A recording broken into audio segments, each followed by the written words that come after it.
Hey! My name is Cody. I am a digital presenter for the PartsIPS. Today, I am going to talk about Frigidaire PAN-MEAT part number 241969607. Frigidaire PAN-MEAT part number 241969607 is a replacement part for Frigidaire ovens. It is a pan-meat tray that fits in the bottom of the oven and is used to catch any drippings from cooking meats. The tray is made of stainless steel and measures approximately 17 inches by 12 inches. It has a handle on one side for easy removal and cleaning. The tray also has raised edges to help contain any spills or splatters. This part is designed to fit Frigidaire oven models beginning with FEF, FGF, FP, FPB, and FPW. This part fixes the following symptoms.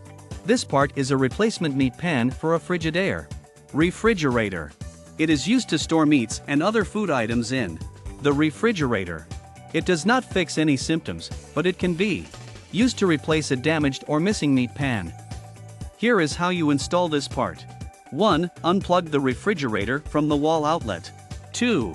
Remove the old pan meat by unscrewing the screws that hold it in place.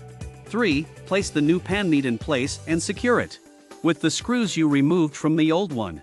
4. Plug the refrigerator back into the wall outlet and turn it on to test that everything is working properly. You can buy this part from www.partsips.com. Click on product link in video description or search with part number on www.partsips.com. Visit www.partsIPS.com to order residential appliance parts.